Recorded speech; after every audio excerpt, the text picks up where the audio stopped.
How did I know? Like you were ready to propose. Like do you just wake up one day and it's like, you know what, let me start planning this proposal? Yeah, kinda. Yeah.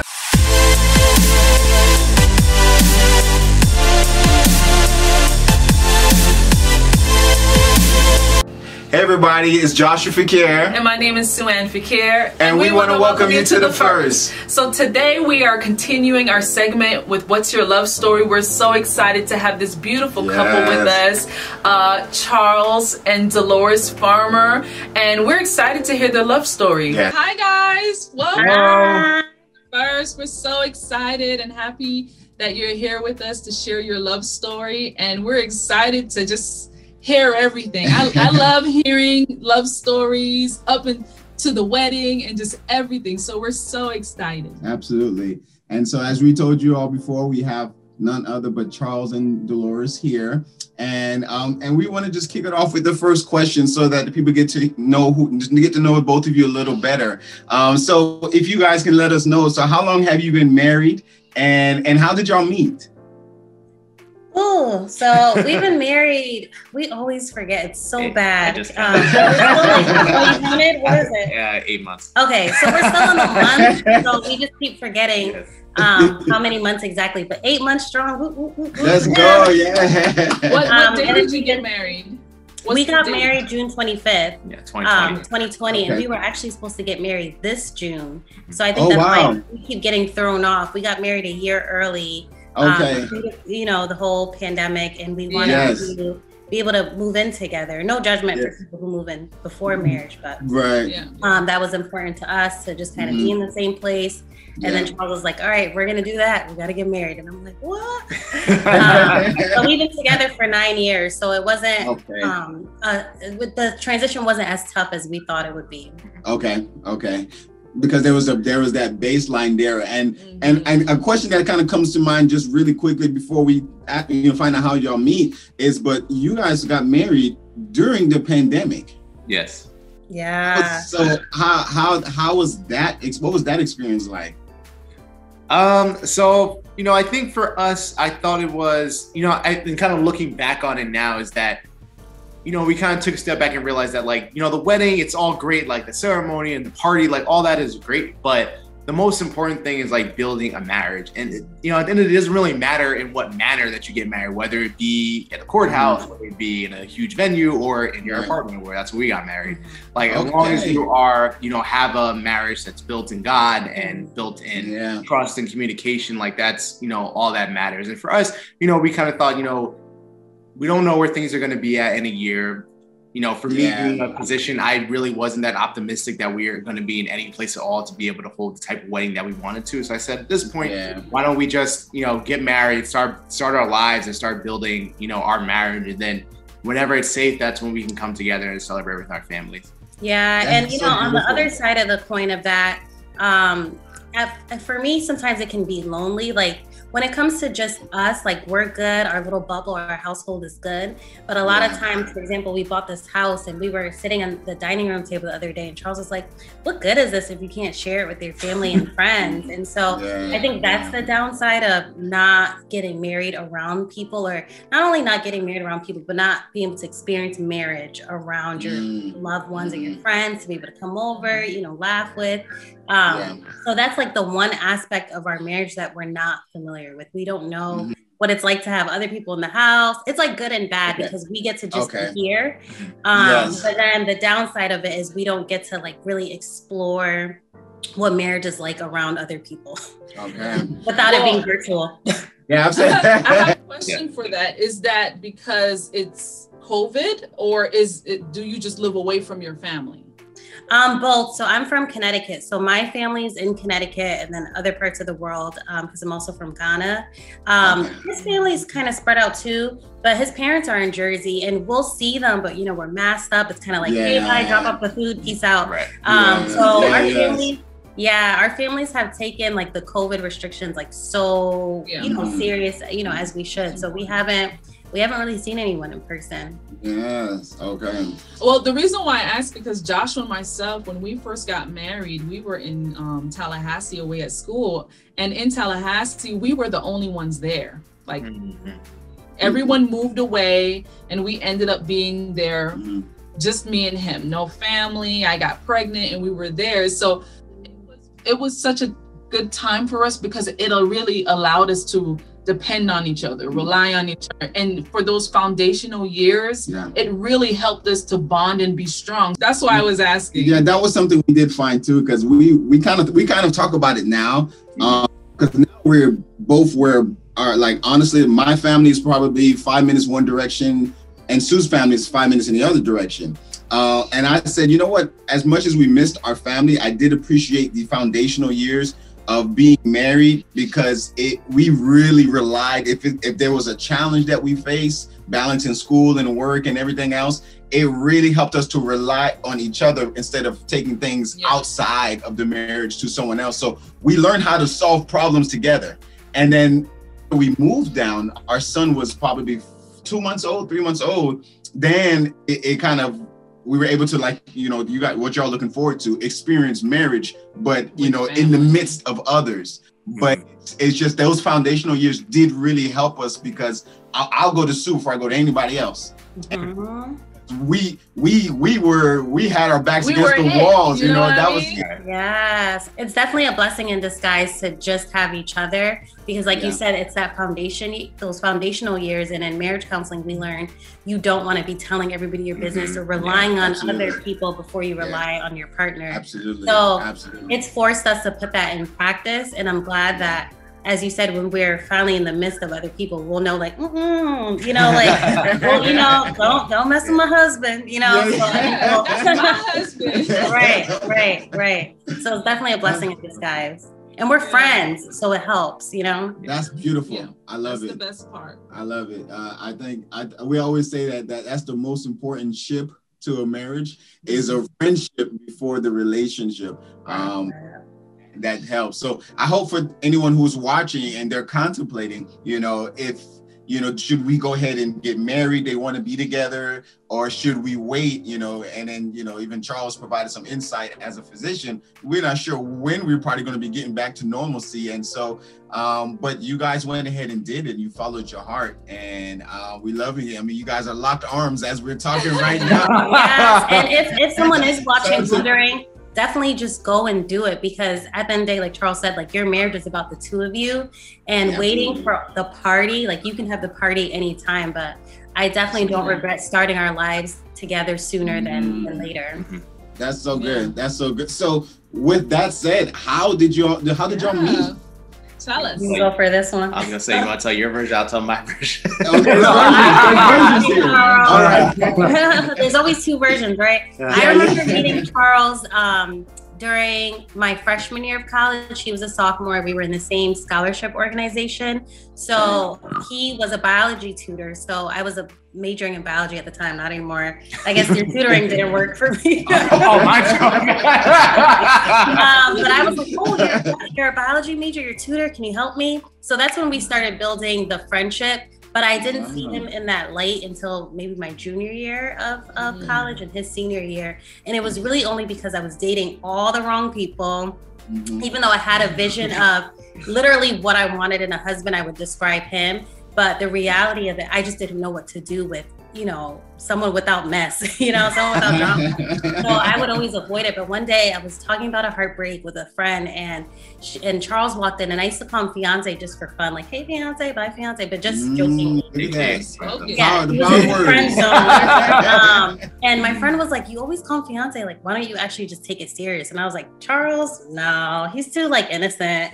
And after a while, I started thinking about it, and I was like, you know what, let me try something different.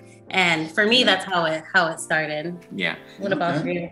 Well, for me, I remember meeting you several months before. So it was in February. So when she actually came to interview for the scholarship, so I was a freshman and she was a high school senior.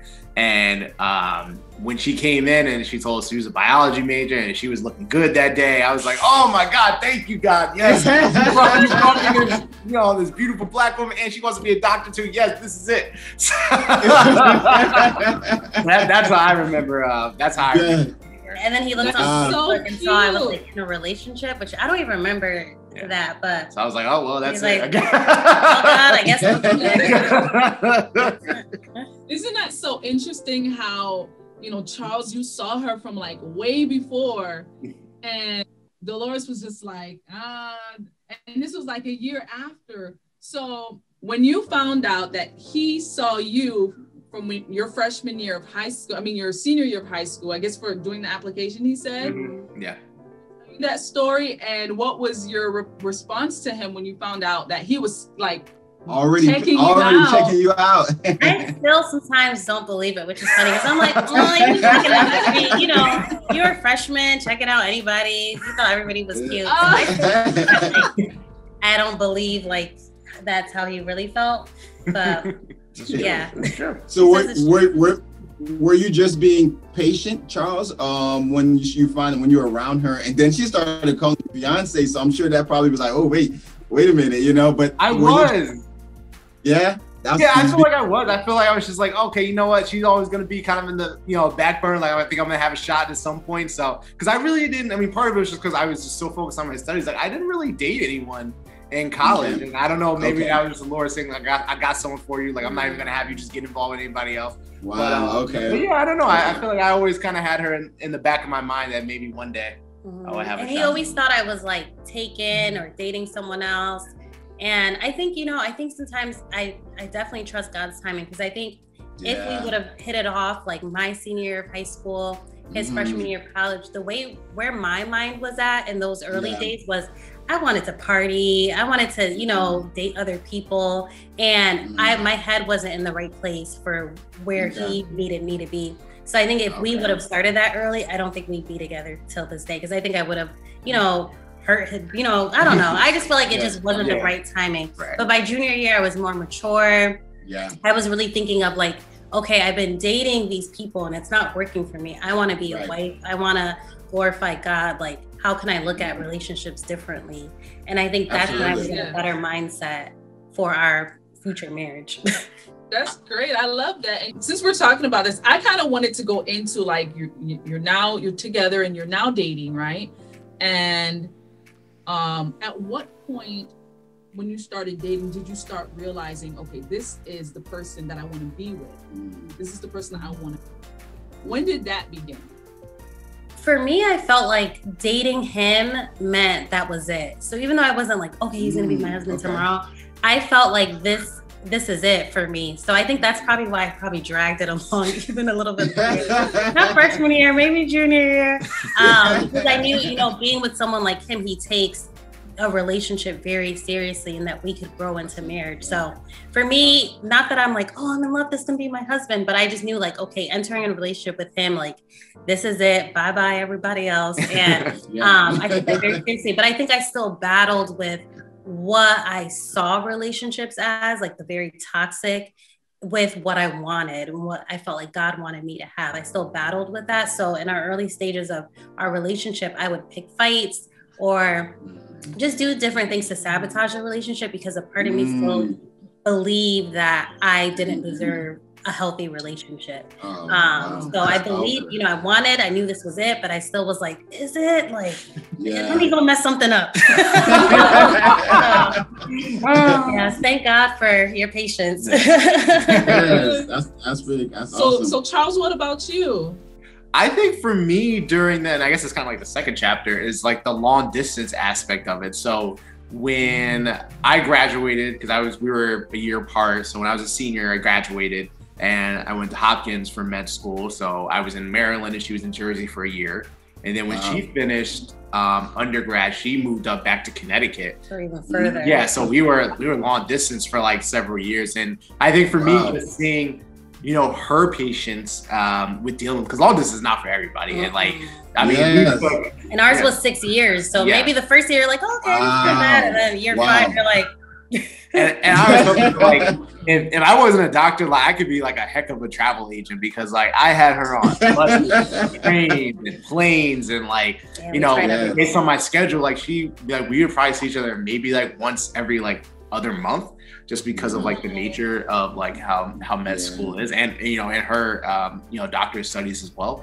So I think just seeing how much she was willing to like hang in there, I was like, okay, like this is definitely the one, because I don't know anyone else on this planet who would put up with this. I would send him like little care packages. Yeah, but it definitely wasn't easy. I definitely struggled with long distance, but I wanted to make it work, and so I would send him like care packages and just show him that care. That's sweet. Yeah. But that's one of the very highly searched topics, is just long distance relationships and how to make it work. I remember when we were in college and you went on tour. So Sue was in the concert choir, and so we were inseparable, because this was only 1 month, y'all. We took classes together. Yeah. No, but the way how it was like I was a freshman, and the way how they did it was like you're being initiated. So for this 1 month, it was like, hello. Yeah. This was my hangout partner, and she's gone, and I can't even speak to her. So I mean, it is something that you just have to really, I guess, look at the bigger picture and try to, stay hopeful in the outcome. She's coming back. Eventually we'll be together again. But you guys did 1 month, you guys. I've been 6 years. 6 years. What would you say for those who are right now in a long distance relationship and they're just struggling and they're not sure how to get through it? What kind of encouragement would you give them? What worked for you guys, for the two of you? You're the president of long distance. Yeah, I guess so. I'm the president of Team Long Distance. Okay. I think part of it is you have to be creative in how you maintain this, because you're not going to be with each other on a daily basis, right? You're not going to have that level of communication, not a level of intimacy or anything like that. So you have to find creative ways to do so. So that might involve having regularly scheduled like weekly like date nights. So that may be watching like movies and stuff together. That may be playing like virtual like games together. I think it's important also to like set specific dates, especially when you see each other. Have a plan for like the next time you're going to see each other, so that you already have something to like look forward to. And I think it's also important to have some honest discussion. I guess it depends upon how long you've been in a relationship for, but have some honest discussion about where you see yourselves like going in terms of like plans for the future. Like, is it a matter of like, okay, when I finish school, then I'm going to move closer, or when I go to this new job, then I'm going to move closer. Just so you're also not dragging. Feels like there's an end in sight. Right. It feels like there's an end in sight. Yes, thank you. Even if it's like 5 years, at least okay, when he's done with this program, we're going to figure out where we're going to live together. So it just gives you something to count down to. Mm-hmm. That's so powerful. That's good, because some people, they're in it, but then they begin to question: is it meaningful? Is it going to end up? Am I wasting my time? Right. For sure. Questions that people are asking. Absolutely. So that really helps. I think that's key to just even to the point that y'all made, that from a time that you're spending together, you're planning the next time already, because it gives you something to look forward to. I heard someone say, as long as there's something to look forward to, there will always be hope. I think 2014, I finished my master's and we went on a cruise, and they said, always plan your next vacation before leaving your vacation, so you don't feel sad of like, when am I going to be on the island again? Absolutely. So we kind of took that concept of like, even if it won't be a month from now, like, let's start getting excited. Like, maybe next month we can try this restaurant, Just, and for me, like, when it was time to leave, I'd be so sad, like, oh, when am I going to see you again? Charles would be like, don't forget, January 27th, we're going to go to this restaurant. Yes. That's key. And it's key. And I think another thing that helped is just with the pandemic itself, is everyone was thrown into the virtual world. And you had to learn how to adapt and how to still maintain the connection, even if it's virtual. And so it's, someone say, we're social distancing, but not virtual distancing. So it's at least try to do that. So I appreciate that you guys giving insight to that, So for those of you who are watching, right in front of us, we have Charles and Delores. They did it 6 years. Yeah. And look, the end was in sight. Yeah. Shoulder to shoulder and inseparable. So it can be done. Just take the wise advice that you just heard just now. Yeah. So let's hear about this proposal. Let's hear about that. The president of the proposal. Yes. Man of many hats. Okay. So let's see. I guess how did I? Let's start from like before. Like I love to hear, like when you started planning it. And Okay. Yeah. So Dolores is very particular how she wants certain things. So, I think I kind of asked her, maybe she had brought it up about like what she wanted. So she had said she wanted something with music involved. Yeah. She wanted someone to take pictures, and she wanted it on video. Yes. Follow her on Flourish, Delores, she's all about that. So I knew I had to have some type of elements of that, right? Yeah. And she had been on me about, she wanted to go see Lion King is like one of her favorite like Broadway musicals. And I lived in New York City. She had always wanted to go. She'd seen it once, but she always wanted to go see it again. Yeah. So I knew it was going to involve something with that. For the music part, I wanted to do something that would involve one of her favorite songs, and it was an African song that she liked. So I kind of tried to figure. I'm not really that tech savvy, so I couldn't really figure out how to do like something with like a like a DJ or something like that. So I looked online and I was like, oh, like they had like these tons of different like proposal ideas. And I must have went through like so many. Like I had one idea of like doing a scavenger hunt. I had another idea of like doing on a boat, but she gets motion sickness, so I didn't want to do that. So then I found this like proposal site, and they said, if you give us the song, we'll have someone like play it like on a saxophone or whatever have you. Oh, wow. Very cool. So so they found this guy for me, and he was like he was part of like a Grammy nominated like group. He does this like for a living. Like he just goes and does proposals and stuff around like the city. So I got connected with him, and he was good. And then one of our mutual friends recommended a photographer, and then I had one of my colleagues do the video. And then I got the Broadway tickets and stuff. And I remember the day, obviously, I think everyone feels it the day of being like so nervous and hoping like, there's so many like moving parts, and you just hope everything, turns out okay. And how I kind of got her there was I told her that, my job was holding like some type of like networking event or something. So I knew she was already going to be in a mood because she didn't want to do that. My weekend off. I want to hang out with your coworkers. Because I love them. So we're in a cab. I told her we're going to go to the place. And so we're sitting there, and I'm like trying to pull, because I want to videotape. So I have my cell phone out. And I said, oh, like the tickets are in this envelope. I don't remember the address. Can you tell me like where we're going? And then she opens it, and the tickets are there, but she's not looking at the tickets at all. And she's like, well, because I was worried because my nails. Oh yeah, I forgot because you just did your nails. I'm late, so I'm like trying to do my nails in the cab, and he's like, open this envelope, and I'm like, my nails are wet. Like, why can't you open it?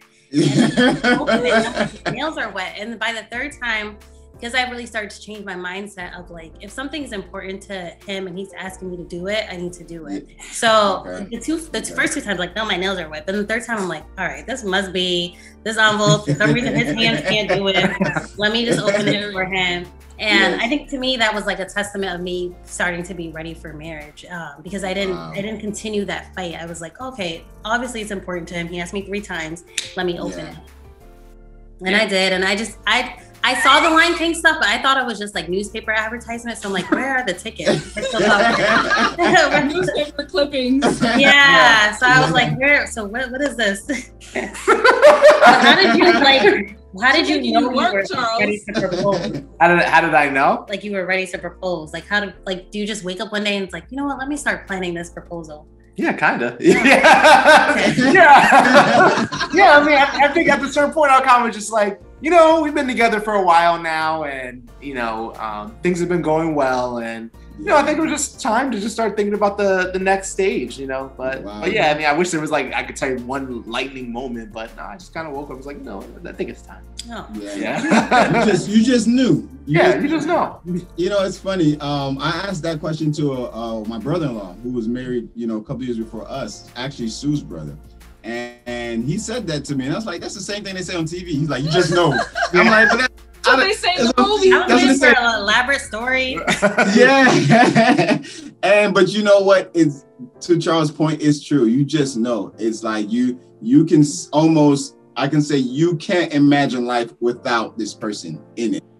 and that's kind of where it got to that point. So even though we annoy each other. Yeah, even though yes. it's part of the process, right? Yeah. I don't want no one else to annoy me, right? Yes, that's true. So you take out the tickets and it's Lion King, and so what happens after that?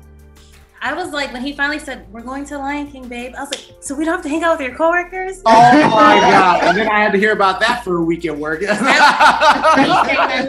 it was nothing against them. It was just, when you're just off, how like, especially his coworkers, like they're residents, like doctor students. So I didn't want to have to like put on and like talk their language, try to understand what they're talking about while they talk about medicine. So it just felt like kind of draining to me. So nothing against them. It was just more of like, I just wanted to relax and not have to be like, oh, okay, well, just kind of have that type of talk. So I was excited to be relieved of that. Yes. So excited that when we got to the Lion King, she almost ran over a 10-year-old just trying to get there.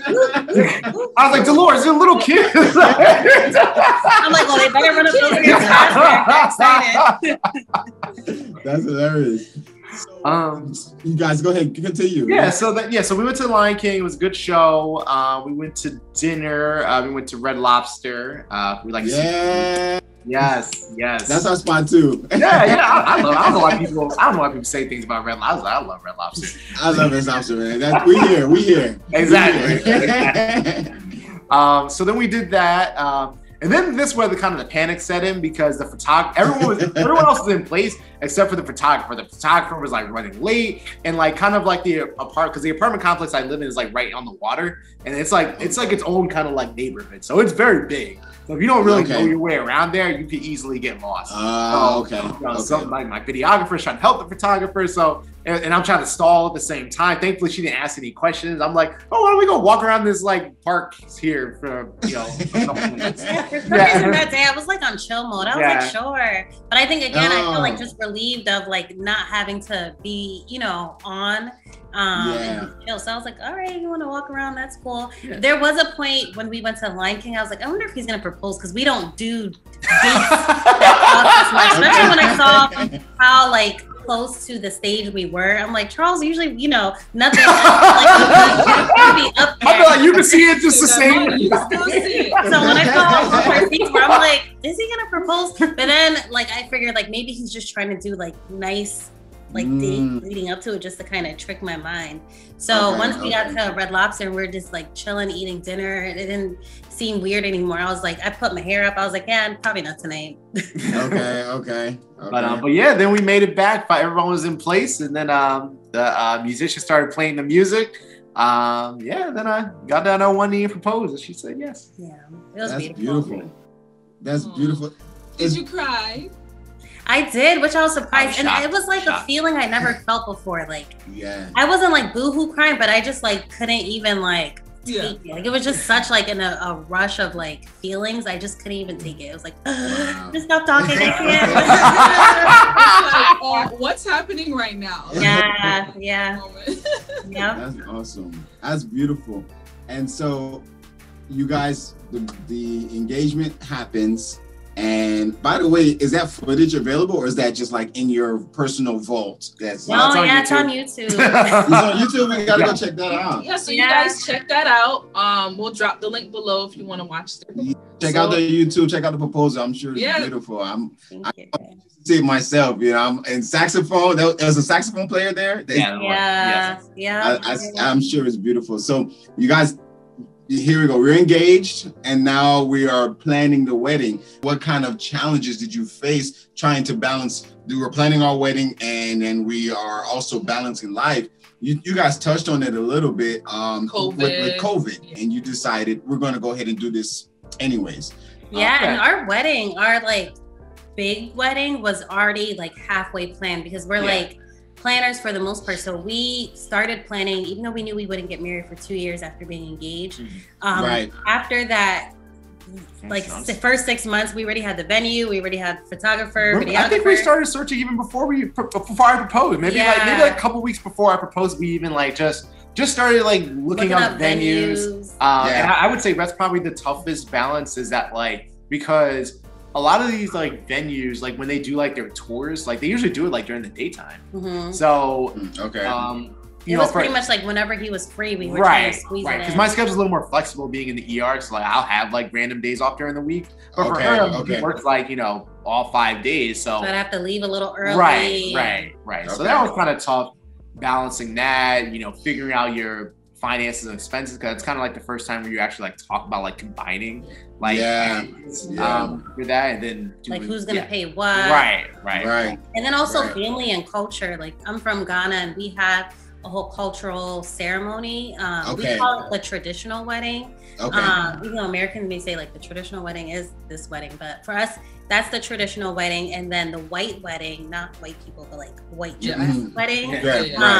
We call that what Americans would see as the traditional wedding. So trying to get him and his family on board with like, wait, why do we have to have 2 weddings? Wait, why do we have to like give you like a dowry or like gifts? Like, why do we have to give your family gifts and money? So trying to like balance that and, you know, introduce him to my culture and how that's important to me was something. But the funny thing is, like, we went through all of that, like did so much planning in the first 6 months just to be like, I guess we're not doing it because of the pandemic, shutting down. And my family at the time, because this was 2020, so my family was like, well, thank God you're not getting married to 2021, because hopefully by then the pandemic will be over. But what happened was, because Charles was graduating from his program in New York, the plan was for him to move to Jersey and live with his parents from June 2020 to the next June that we get married, because we didn't want to live together pre-marriage. But it wasn't safe for him to live with his parents as an ER physician, kind of exposing him. I mean, but he exposed me. But, you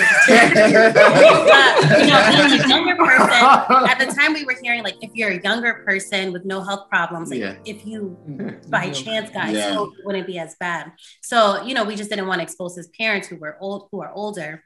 So then it became the notion of like, okay, live with me. Let's live together for that year ahead of marriage. And then Charles was like, well, okay, that sounds like a good plan, but that means we need to get married. And so for me, that was kind of a shock. Not because I'm not like a traditional, well, maybe I'm not like a traditional Christian. But for me, I felt like, you know, we're engaged, we're planning on getting married, we have a serious relationship, we've been together long, and I just wanted to get married once. Like I just wanted that one special moment of us looking at each other. But for Charles, he was like, you know, I want to honor you as like my wife, if we're going to be living together, we need to be married.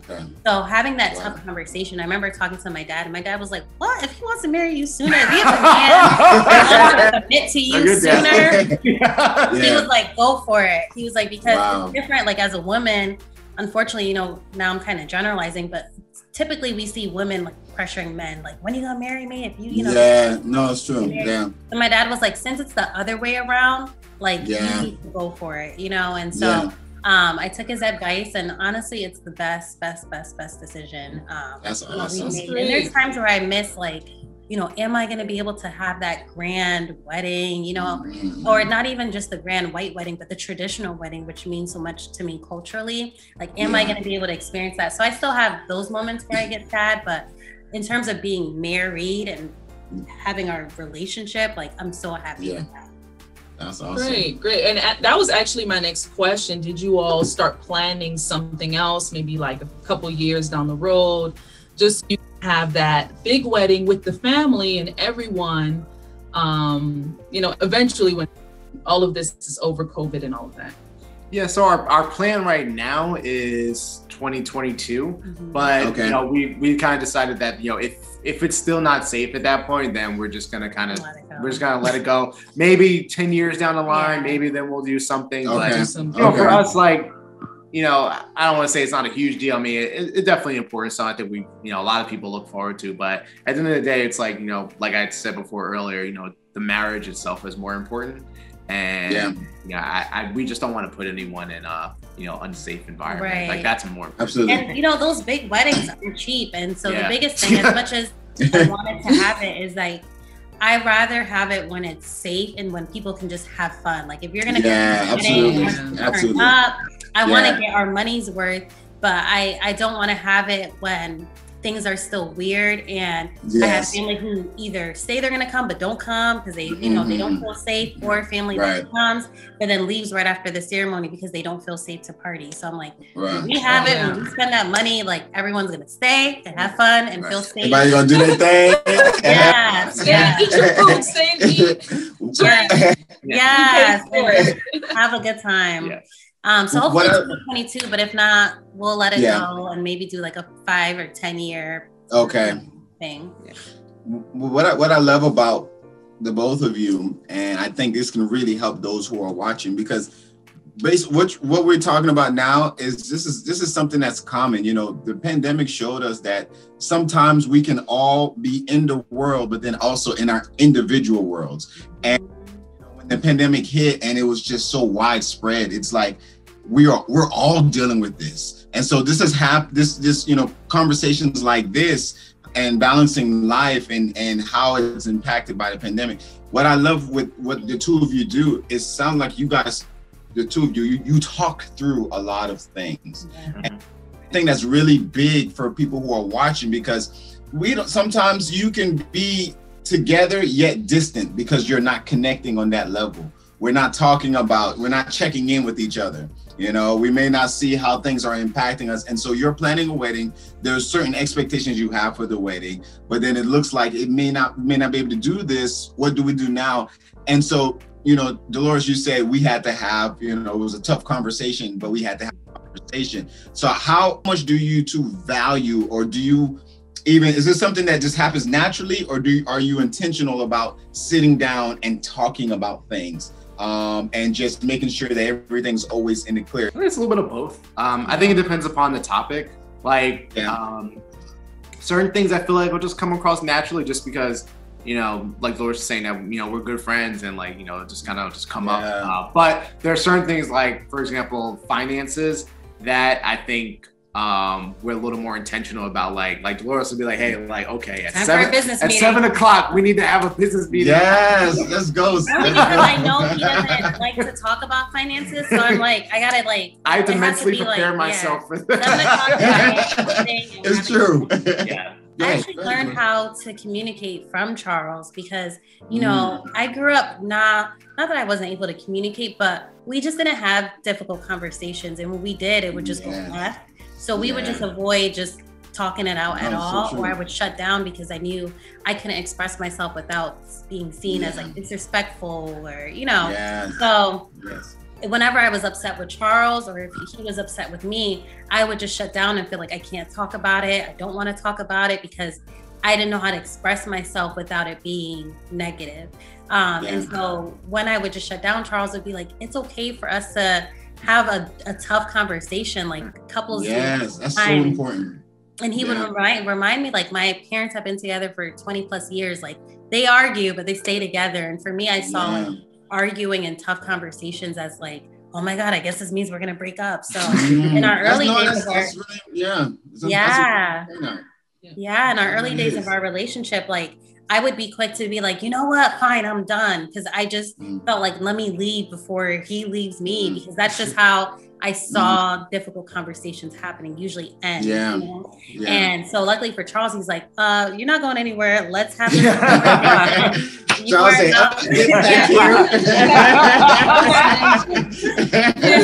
made me feel comfortable about voicing my opinion, obviously in a respectful way, but without feeling that means he's gonna leave because I have a different opinion. And so I really appreciate that, because I feel like it was a game changer for us being able to be together for 9 years, and then also cultivating a friendship where you feel safe to be like, I don't know how I feel about this, you know, and feel safe about expressing that. What advice would you give couples either out there looking for love and just haven't found that right person yet, or maybe speaking directly to someone that's in a long distance relationship right now, and they're trying to make it work, but it's not going in the direction that they hoped? Or what advice would you, either one of those, and you can choose, what advice would you give? Can you go first, or? Sure. Yeah, I mean, the advice I would say is, number one, don't ignore like the red flags. yeah, I mean, like, I think sometimes some people kind of put off like, yeah, you know what, like, that's something I'll get over, you know, like, but like, no, like, be honest with yourself. If you're seeing something that just doesn't add up, then I think you need to have an honest conversation with yourself. Is this something that I can deal with? Like, you know, for example, you know, if you are with someone who says they never want to have children, or like you should be honest, like, is that something that I can deal with? If no, you know, then maybe you should, you know, reconsider. Or someone that, you know, has been dishonest with you or has betrayed your trust on multiple occasions. Again, ask me, like, is someone I should be with? So I say, you know, definitely be aware of the red flags. Communication is, I think, very important, and I think we need to kind of meet each other where, you know, where each other's at, right? So like, for example, with us, you know, whenever there's any type of disagreement, me, I'm kind of like, I want to just nail in the bud right now and be done with it, and let's keep it moving. Dolores, on the other hand, needs a minute to get together, which is fine. Like, but you know, I think we kind of have to meet somewhere like in the middle. It's like, all right, you know, you can take your time, but I also don't want this to drag on like for the next week. Like, like we still yes. You know, we need to kind of come back and, you know, work through this together. So absolutely.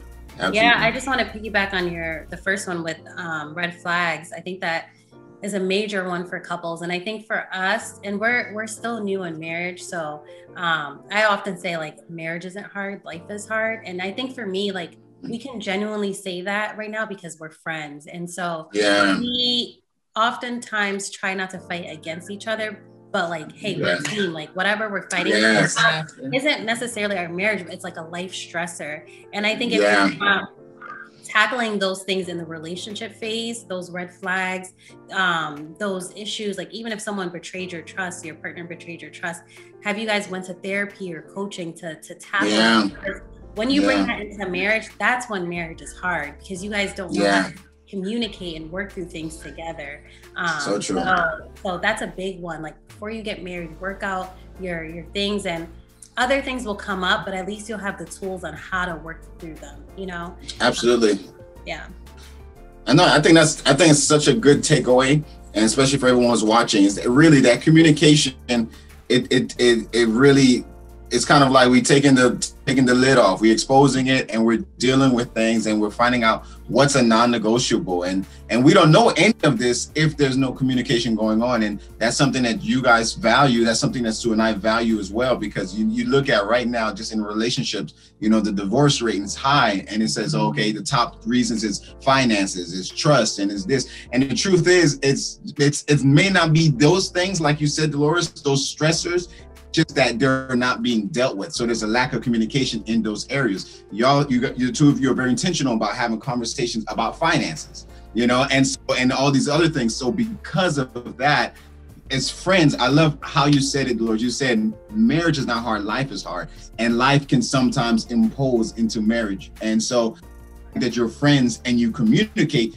you deal with life together to where you're growing together and not growing apart.